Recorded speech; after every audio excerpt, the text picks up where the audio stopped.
In this video, I am going to explain to you what is a major scale.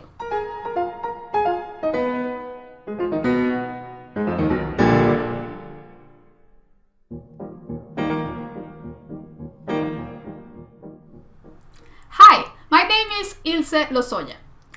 What is a major scale?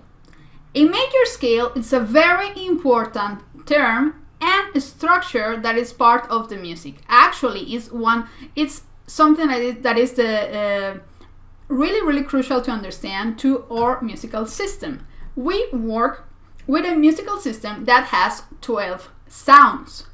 And when we talk about scales and key signatures, everything is related to this. Major scale. If I play from C to the next C, it's very recommendable to understand these explanations with the piano, because it really helps us, because it's so visual, to understand all the theory. And in this case, really cannot be a better example of using a piano with the C major scale. This is the major scale, the C major scale. If you listen to this has a structure. It's part of the musical system. It's really important. Actually, it's the base. It's the basics of this musical system. If I analyze from C to the next C, I will find that I have some distances between one note and the other.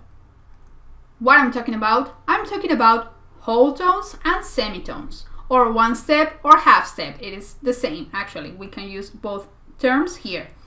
If I count from C to D, I will find that I have one step or one whole tone. From one key to the next key in the piano, you have a semitone or half step.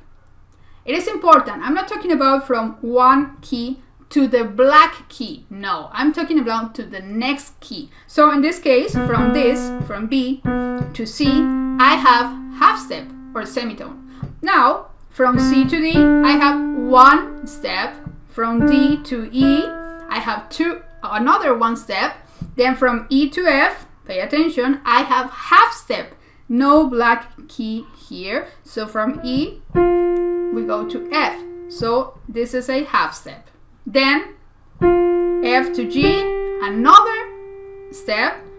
G, A, one step. A, B, one step. And B to C, a half step.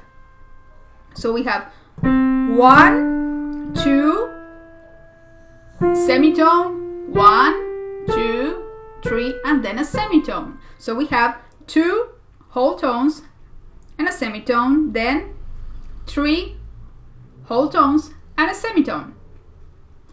Or 2 steps, half step, 3 steps, half step. This is what we really need to learn. This is the structure of the C major scale, of major scales. What happens is that if I want to play from any other note, G for example, if I just play from G to F to the next G, if you listen carefully, this does not sound like the C major scale. Why? Because you must have this structure that I share with you about tones and semitones. So what I'm going to do, I'm going to check if I have the same structure. If I do not have the correct distances between each note, I have to add something. Maybe I have to add an accidental. Can be sharp or flat. From G to A, I have one step. Good. A to B, I have another step. Excellent. From B to C, I have half step. No problem. C to D, I have one step. D, E, one step. E, F, half step. But pay attention, this is not what's supposed to be. From the 6th to the 7th note of the scale, I must have one whole step or one tone. So what I'm going to do, I am going to add something to the F note. If I add an accidental to E, what is going to happen that the distances between the notes before E are going to change. So I cannot do that. I am going to change F. I need to raise the note half step or a semitone. So I am going to add a sharp. Remember, if you add a sharp, you raise the note half step or a semitone. So from E, it's going to be F sharp. Now we solve the problem, and then from F sharp to G, now I have a semitone, which is correct, which is appropriate to the structure of the C major scale. So if I want to play G major scale, I need to add a F sharp. And after that, if I start checking from all the notes, I'm going to find that I need to add accidentals, sharps, and flats. And we need to really get familiar with this, because when you play any song and even popular music, maybe they will ask you, okay, which tone you are playing this? Oh, this is in G major, D major, or B flat major.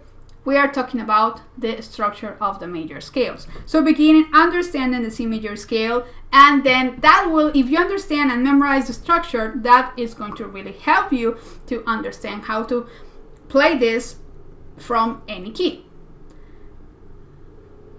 And it is important as well to see that sometimes in music theory books or charts, as you can see in the image in this video, you can draw like a line at a tiny tie from one note to the other, and another one different, marking the half semitone. This is very common. You can add actually one and half, depending, but you can find both ways in any book.